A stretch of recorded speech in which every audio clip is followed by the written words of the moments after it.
idea was to go back to Holland to just focus on AFFERE, but then they diagnosed me with cancer. It's difficult. I can imagine.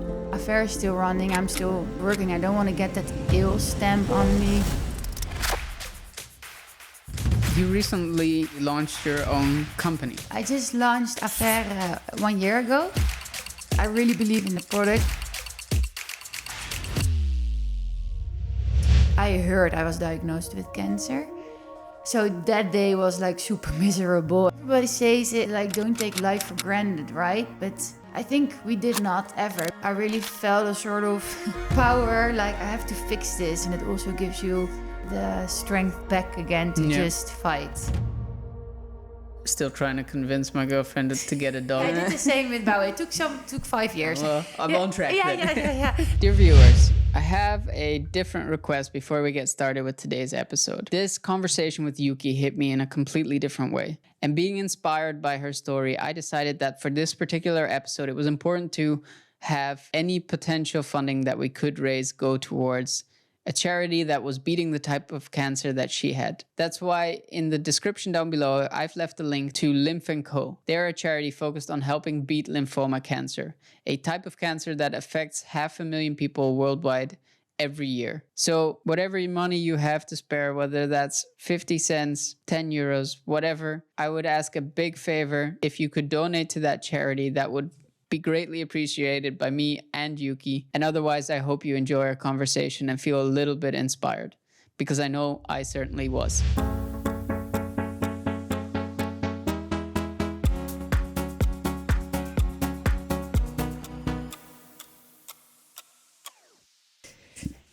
Yoeki, I start all my podcasts with the same question, because usually it sets the tone for the rest of the conversation. And in your case, I'm going to be quite interested to see what you respond. So that question is, are you happy? Yeah, I'm happy. Well, there are some challenges ahead, but I'm happy. Okay. Do you believe we should chase happiness? No, I don't think you should chase it, but yeah, it's a mindset somewhere. But chasing, that's difficult for me. But make sure you're happy every day. That I would definitely say that's a good mission. I started this podcast with a certain research hypothesis. The aim is to talk to enough people to understand whether or not my hypothesis of passion equals purpose is true. What do you think of that hypothesis? Yeah, I think it's true. And I think definitely, how do you say, if you can just do every day your passion, then I think that's the most important thing in life to just do. Not chase, but just make it happen. Yeah. Is there something you are specifically passionate about? Definitely. What is that? I think since I'm 2 already, I'm passionate about fashion. Okay. So, since I was a kid in high school, like clothes changing, styling has always been my biggest love. And now I can say I already work for 10 years in the fashion industry. So, I made of my passion my job. So it's not feeling that I'm working. Yeah. It's just having fun. And then before we dive a little bit more into what you're doing right now, tell me a little bit about what your 20s were like. My 20s were also about fashion. So I went to the Amsterdam Fashion Institute, but I also traveled a lot, as traveling is like a super big passion as well for me. Okay. I did do some photography courses in Barcelona. I went to internship in Shanghai. So and then traveled after my graduation to Guatemala and Mexico for like 9 months. So 20s were wild, but also like super interesting. Yeah. Yeah. It sounds then like before you even started into your 20s, or before you even started studying, you already knew where you were going, kind of, or what direction you wanted to take. Would you say that's true, or? So not really. I always had my passion in fashion, but after my graduation, or on high school graduation, then I first started to do the university. Like I went to the university here in Amsterdam, because I didn't really believe, or I did not believe, but for me it was a bit too big challenge to just go for the fashion industry. So I started to do the university, but then after a year, I was like, what am I doing What here? did you study? Yeah, so I did media and culture on the UvA. Yeah, not for me. All those reading, all those research. Yeah. And then I discussed with my parents as well, and they just said, just go for it. So I changed and went to Amsterdam Fashion Institute. And there I just really developed myself. For me as a person, I really found out like high school in Holland, how we by then had it. It was maybe not the best high school for me. Like we have those different courses where we all go through. But I'm super creative, which is not really supportive in the high school, or at least not the high school where I did go to. So I found finally out when I went to like a creative school that there was really my passion, and there were really the courses I really want to grow with. So about the education system in Holland, I'm a bit Judgy. yeah, judgy. But it turned out well. So yeah. I'm quite curious to understand what creativity means to you, because I've been speaking to a lot of very different kind of creative people. Yeah. So as someone who is in a what I would at least consider very creative industry, what does creativity mean to you? Ooh, that's a good question, because you can have it in everything, I think, in the end. But really, for me, in creativity, working with like fabrics, colors, getting my really heartbeat faster in situation or like daily task, but also for like, styling the living room, or I just made a plant flat on the roof. It's also creativity. Yeah.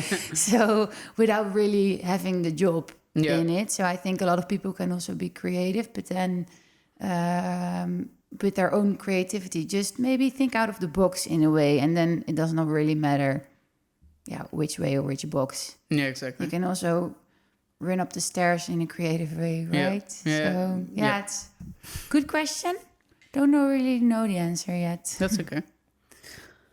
You recently launched your own company. Yes. What made you want to launch your own company? So I think I just launched AFFERE 1 year ago, which is my own brand, where I try to only launch one product in different colors. Because as I was working in the fashion industry for like 10 years as a designer as well, there's a lot of fast fashion going on, with a lot of collections, with a lot of sampling, with a lot of bad environment for the world, or at least like, bad...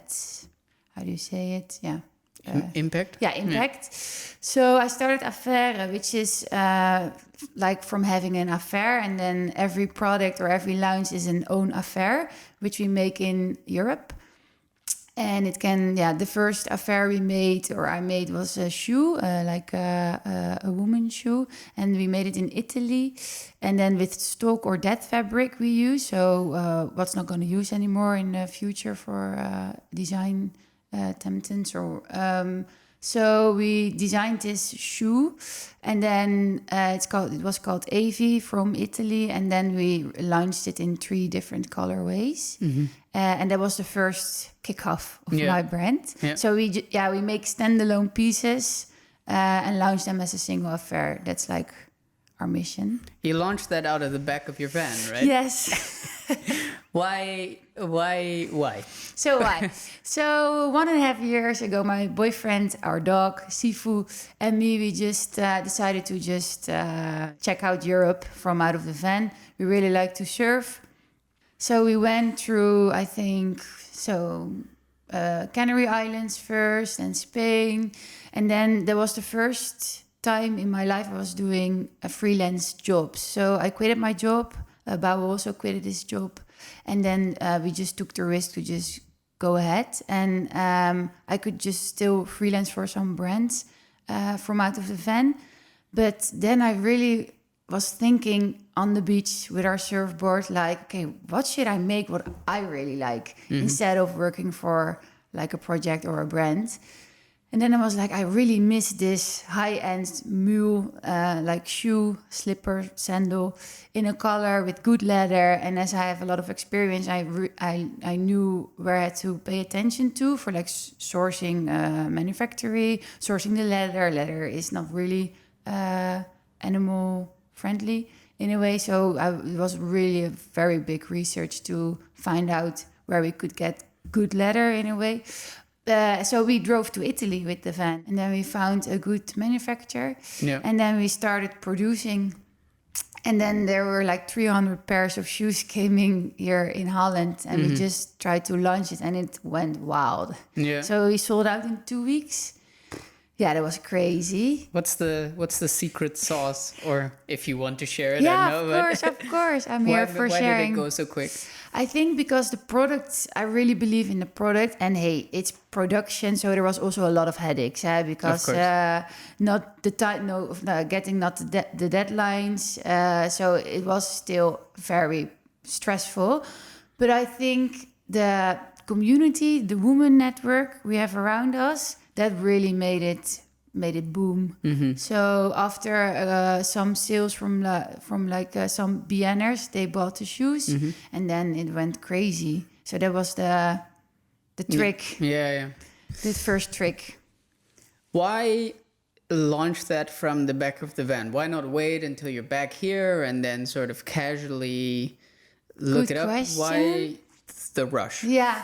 So I think that's my character, to just think of something and then just do it and then make it happen. Yeah. And happily, we have like a very big friend group, and as well like family who helped us. So for example, the mom of Bouwe, she shipped all the shoes from out of her house and all the shoes were there while we were surfing.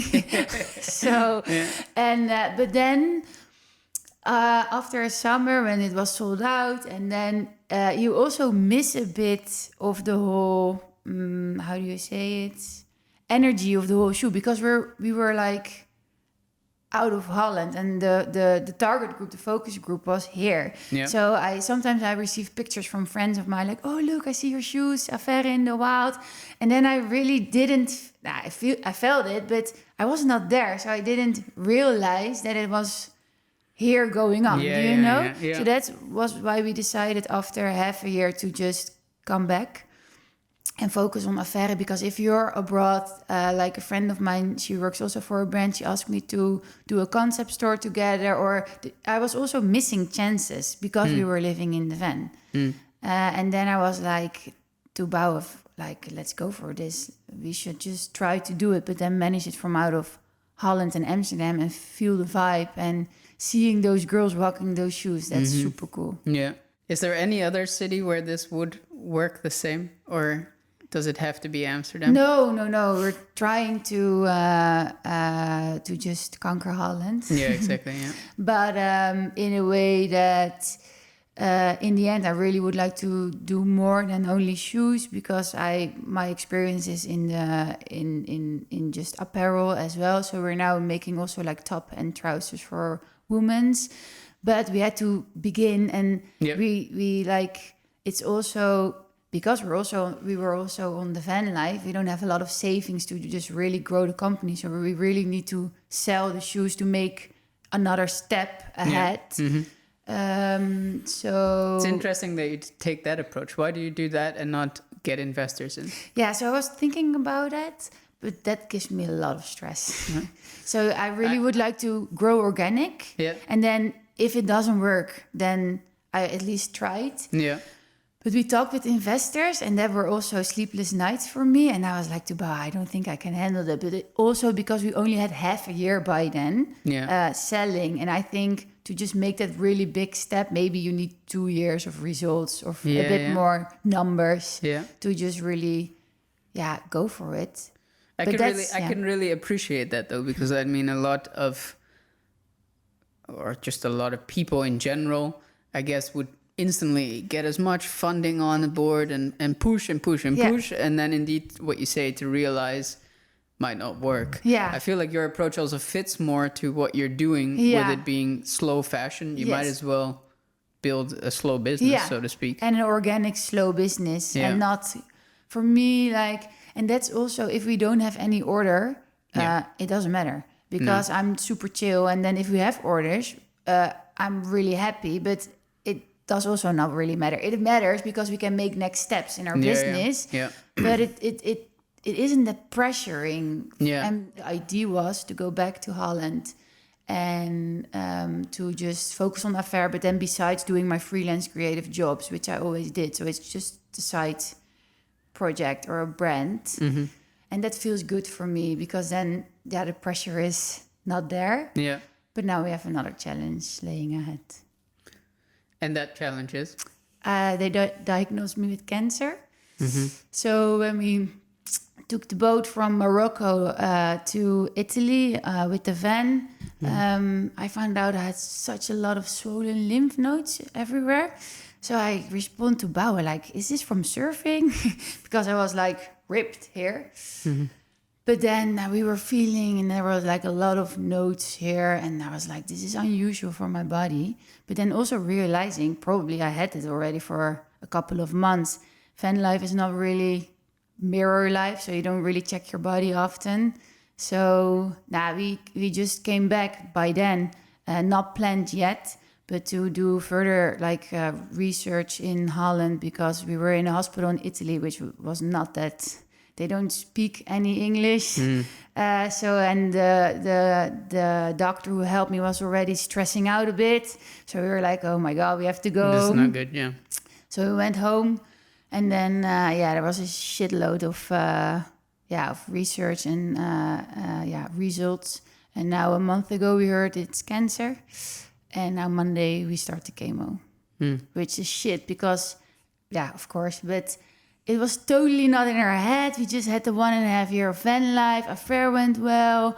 We were like, I was really, getting super good energy from everything. And then you're like, hold your horses. So it's difficult. I can imagine. What made you want to talk with me today then anyway?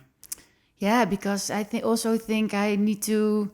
Normally I would always talk to somebody like you and still, AFFERE is still running. I'm still sort of working. I don't want to get that ill stamp on me because I feel good, as you can see, which is also very frustrating. So that's also a mind thing. Why is that frustrating? That from Monday I get very heavy chemotherapy, which will make me super ill. But it's frustrating somewhere that your body feels good, like physically right now, and also still mentally, which is good, I think. But I know I'm going to be super ill. You end up getting that news.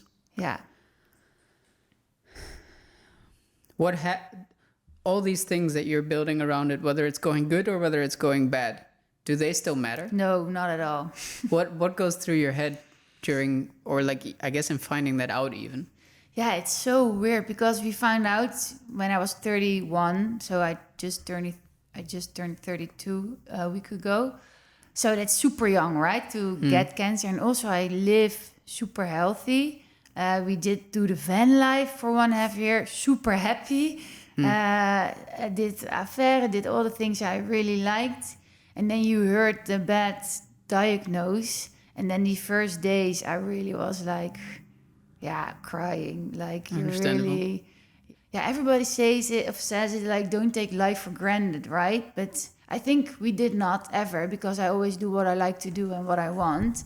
But it's a very, very hard way of adapting a situation. So I'm a bit of a control freak. Now I don't have any control and I have to let go. And then after a couple of days, for me, I really felt a sort of power, like I have to fix this. I cannot, you cannot cry forever in your bed or so after 2 days I was like, okay, let's fix whatever we can fix. So I talked to friends who are specialized in food.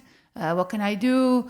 So a friend of mine is like a personal trainer. So I do 2 times a week personal training right now to get fit. So it was completely the sort of change in, okay, let's beat this bastard. Yeah. And let's see and hope it will. Very impressive, first of all. Yeah. We have to, I think. Yeah.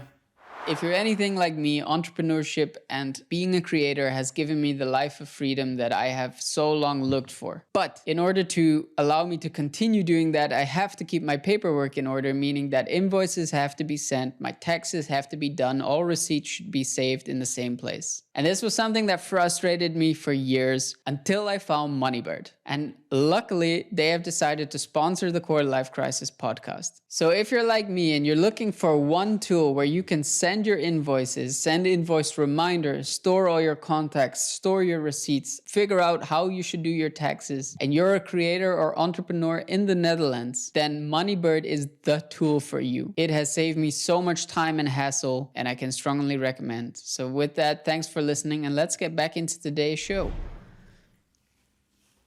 I find it fascinating, I guess, the part as well of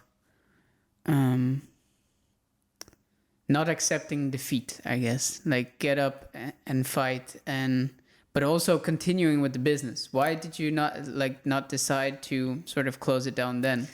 Yeah, so the day, it was kind of funny. The day we had the new AFFEREs arriving. So this year I decided to continue with shoes, but then choose different colors. So we ordered 6 different colors, which is 600 pairs, which were 600 boxes, which is kind of much for someone who's like just started. And the day all the boxes arrived, I heard I was diagnosed with cancer. So that day was like super miserable, and I was like, okay, fuck those boxes. Yeah, it doesn't matter. It doesn't matter. So my parents and my sister were going to the delivery of the big boxes because we had it planned. But then, yeah, I couldn't do anything yet. But the day after, I already had the shoot planned because we needed to go live. So I just forced myself to just go to that shoot and just try to fix it, which helps also because it's not,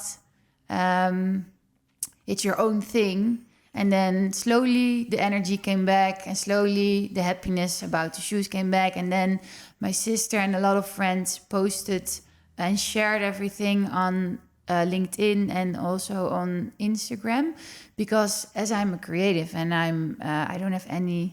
if I don't work, I don't get any money. Yeah. I'm not working for someone, I'm working for my own. So money is also a stress factor. Also, if you realize we came back from our van life without any savings, because the idea was to just find new freelance projects. Yeah.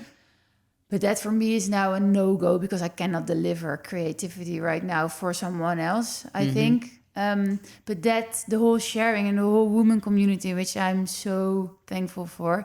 We sold like 100 pairs in 2 days, and then more and more. And friends of Bouwt, moms bought, like everybody was buying because of supporting me. And that was like super nice. And it also gives you, the strength back again to just fight.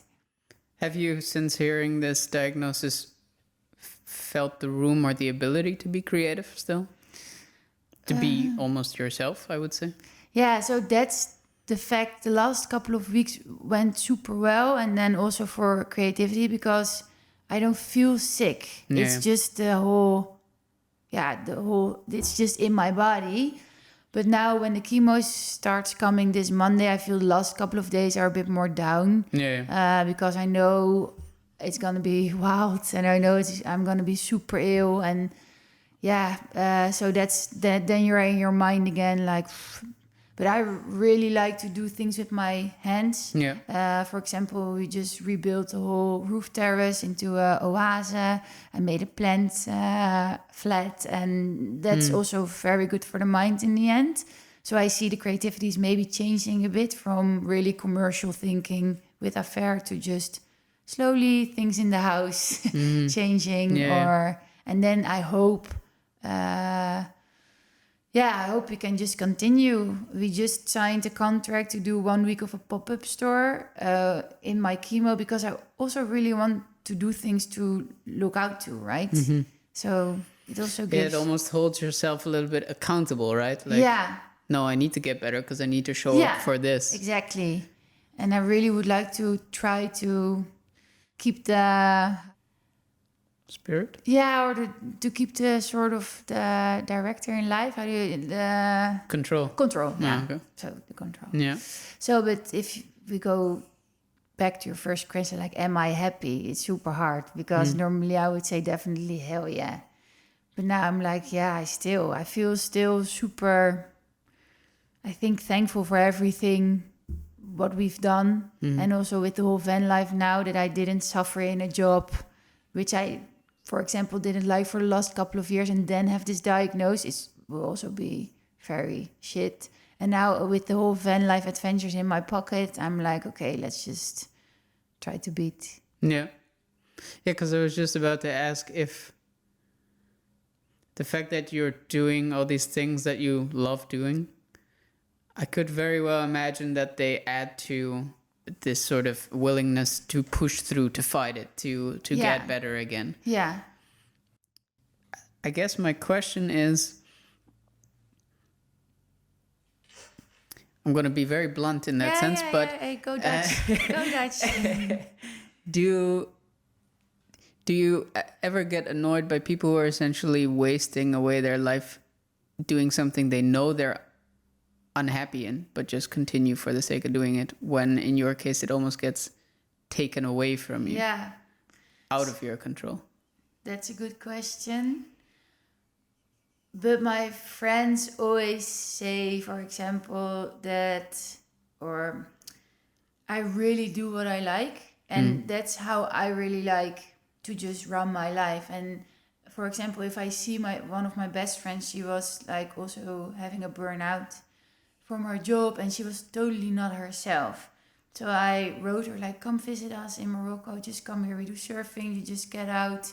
And she felt, still a sort of pressure from out her job by not allowing her to do that. Well, she was already with a burnout home, and then I'm very strict, like, you're home anyway, just come here. Yeah. And then then she in the end visit us, and then I just say, how can people just feel physical or mentally so bad for a job? I cannot get that. I just cannot. But I know a lot of people are having a burnout at our age already. And then then I really hope they just have the power to just change it, because life is just too short and you should definitely make something out of it. But I already had that. So for me, the whole diagnosis with the cancer, it didn't change, but I really hope just, people to just do whatever they like. And then the whole system with having this career or working forever for for somebody else. And if you like it, fine. But if you're like suffering in it, then you just get out of that. Yeah. First of all, thanks very much for being honest about that. I appreciate it.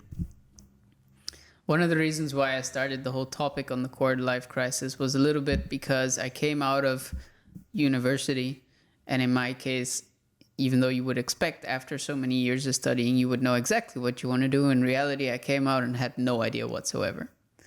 My question for you is whether or not you have any advice as someone who's quite passionate about one specific thing and also does what they like, how you can figure out which path is probably right for you.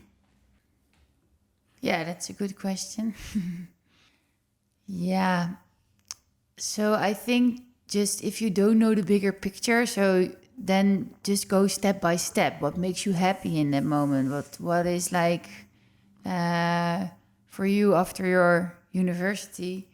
Probably you already knew you'd like, or you had something with communication or interviewing, or there is a heartbeat beating for stuff. And also, if you look back to what were you as a child, what did you really like without all the impresses life gave us growing up? I think that's also very good to check in sometimes, like what makes you really happy as a person. That's maybe the first key to just check out what daily life can bring you for happiness. Yeah. Is that a bit of... Yeah, it helps. Yeah. I'm gonna ask a bit more about your whole van life experience because I'm quite curious about it. Of course. Because obviously, I feel like especially before Corona, but in general, van life has become a bit more normal, or at least multiple people's dreams at least. Yeah. What were sort of the main struggles you had about van life? Or was it literally all just rainbows and sunshine? No. It's not all rainbows and sunshine, although it is for like 95%. Yeah, exactly. Van life, you can have different kind of van lives. For us, it was really going through the best swell. We really like to surf, chasing the sun, beaches, good beaches, chilling with friends. But I was also still doing some work. And although I did not have to, I really like to work. So I was designing collections from out of the van and did some photography projects because I really like to do stuff in a day and give a bit more meaning than only chilling, smoking weed on the beach, because that's also van life for people. But there were struggles as well, like very bad Wi-Fi connection, empty battery of computers, like the little things. And it's a very slow way of living, but I really like to just sometimes speed it up, but that sometimes holds you a bit back. But furthermore, it's not really struggling at all. I noticed you called it holds you a bit back. Why do you call it that? And for example, not grounds you or humbles you? Yeah, because 1.5 years is a long time. I think in the first half year, it really grumbles, like it was super good, and the whole slow living, like getting coffee, but first smashing the coffee beans, then put the water on, everything slow, which is nice. But if you have a lot of ideas in your head and then want to just, for example, AFFERE was like running out of my head, then I really like to just go for it and just I worked hard and that's also with van life, like weekends and daily of just weekdays are just intertwining because it does not really matter. No, exactly. And mostly I worked in the weekends because during the weeks it was like less crowded where we were, for example. But sometimes I felt still a bit restless because it's so slow. I wanted to do a lot of stuff in a day. Because what was actually the main reason for you guys to do that to begin with? So we like to travel. We always travel a lot. Mostly, we do surfing in Costa Rica, or we go out of Europe. And then we really want to discover Europe because it is crazy beautiful. Like, crazy beautiful. So I'm really happy we did that because Europe has a lot of nice views and incredible landscapes. So we just drove and see and if it was rainy, then we just left. And we just continued the trip. And then last winter, we ended up 3 months in Morocco, which was also like discovering that country from out of a bus is like insane. Because before that, you were basically just working a 9 to 5, or? Not really. I worked for a brand, Hang 11, where as a creative director, but they also had a really nice, flexible vision, like just work the hours, and if your output is good, I really like that. So it wasn't like, because you hear that quite often from I had to get out, and as a result, not at all. Okay. And that's why I also start freelancing for them from out of the bus. Right. And they already had I really liked it, young vision, but the guys were also young. So one is a pro kite surf boarder, and then if you have already like a company who's just breathing flexibility, it's super nice to work for. Sometimes I did stuff in the weekend, and then I said, okay, Monday swell is good. I just hop on, go to do some surfing. And they were like, fine, we will see you. That's super chill. Sounds like it. That's super chill. In my case, as someone who is quite, I like to have my financial buffers in place. My girlfriend and I have also talked about obviously trying to do the van life and stuff, but at times I'm like, if I do that, there's a lot of money that goes into that, then there's nothing to fall back on if it goes wrong, etc. would you say, knowing what you know and also saying that you came back with like no savings now, is it worth that? Definitely. Okay. 100%. And you can also do very cheap van life, eh? So you can also just buy some beans or some rice, cook it, and then it's not that expensive. It's not a really expensive life. And also in Spain, Morocco, food is super cheap. Yeah. So you can do a lot of it's not Holland. We had savings in the end, because if the car breaks down, you need to, and that's where I really love my boyfriend, who is organized a bit better in money. So he's like the safe kind. Yeah, so sometimes we had some problems, but then he had the saving, and we could just use Did that. you take the dog with? Yeah, of course. Yeah. Sifu, Did it work? Totally. Yeah. So you meet a lot of different people, because they also have dogs. But you also go to places where you normally maybe won't go because you're like chill in the van or whatever. But now you have to, because you have the dog. Yeah. So I really liked it, because otherwise we would really have been with the two of us. And you're like, okay, it's 6 meters. Nothing to talk about. We had already Corona. And then we were, the first weeks, so my boyfriend and me, we were really into people. Like we really have a lot of friends and we like to be in groups. So the first week, every day having dinner together, we were like, what are we doing? It's so boring together. So we really had to get used to each other, to spending time every day. And then you find out you can do different things. Like he can walk Sifu, I can do some running, but it's quite intense to do 24/7 together in a 6-meter bus. Yeah. But I'm still trying to convince my girlfriend to get a dog. It's been working on it for like 5 years now. Send a lot of puppy pictures. I do, That helps. I've been, what do you call it? Like, cause she used to hate dogs. So I've been slowly like reprogramming her brain. I did the same with Bao. It took 5 years, I think. Well, I'm on track then. And then one day I just said, okay, let's get in the car. And then we drove to Maastricht, which is like super far from here. And we have a very old car. And then I knew, because I took him to this super cute baby to the puppy nest. And then I knew probably we won't go back without. But we didn't have anything like prepared. We didn't have like a leash or whatever. And then we took Sifu with us back home. So I let him pick the dog. Okay, smart. I was like waiting. For me it doesn't matter. As long as it has 4 paws, that's all good. And it's fluffy, then it's fine. Nice. You mentioned your boyfriend now a few times. How has, to go back a little bit to the sort of sadder side of things, how has the news affected your relationship in that sense? Yeah, it is pretty intense for everybody. So also for my parents and my sister and for my friends, of course, but they are not every day here. But after we got a lot of messages from friends, obviously, but they really wrote a lot of the time, like, come on, you did van life together 1.5 years, and we're already 6 years together. You will beat this together as well. And we feel it, like we can just make it happen. But the tension is high, pressure is high, you get a little bit frustration. I'm having my own.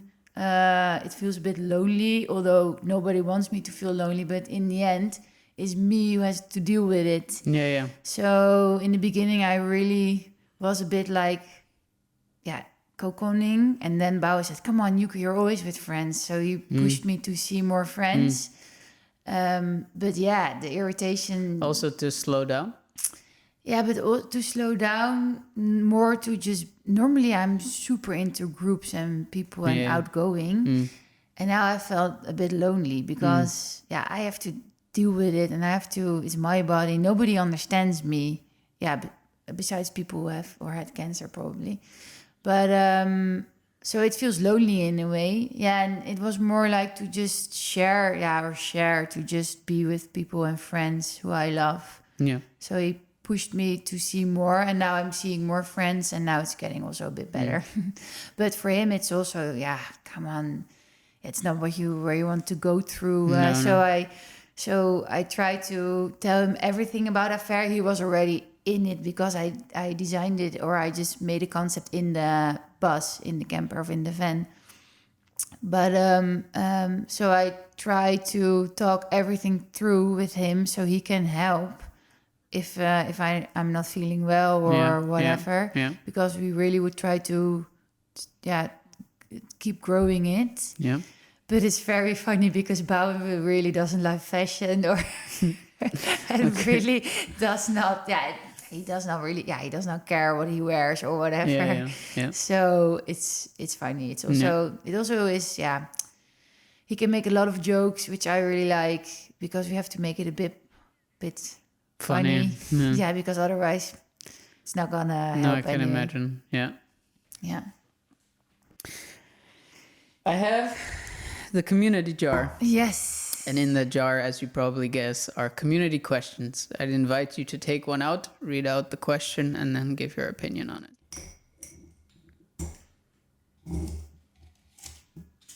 All right.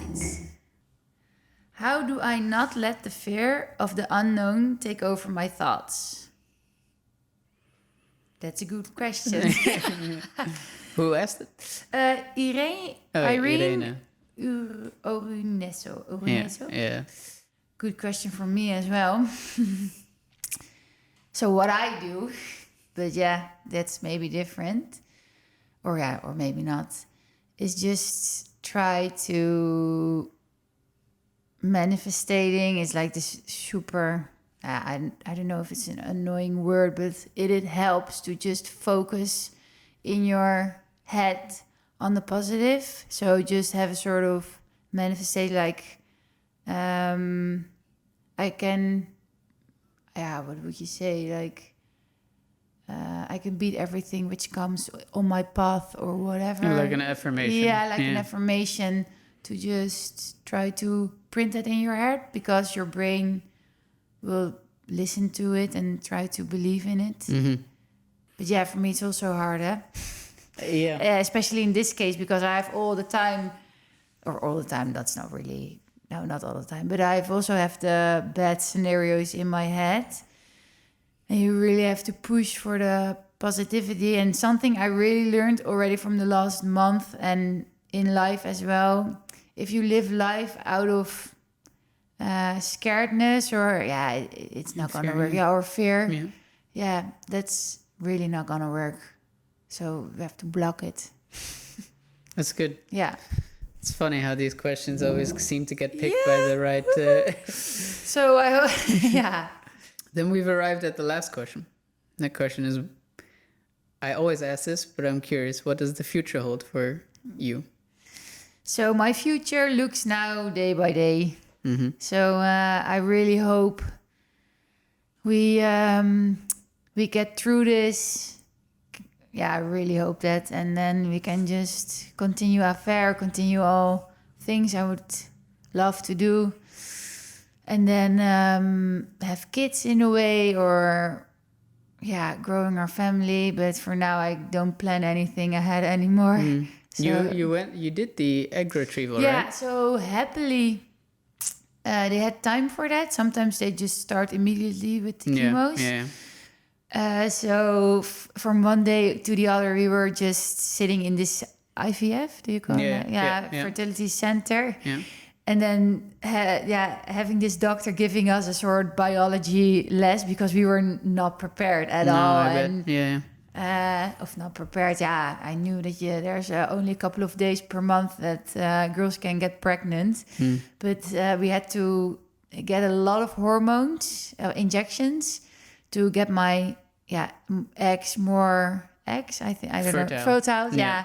So that took like sort of 2 weeks, and I had to get a lot of hormones, which was for Bao also a hard period. I bet.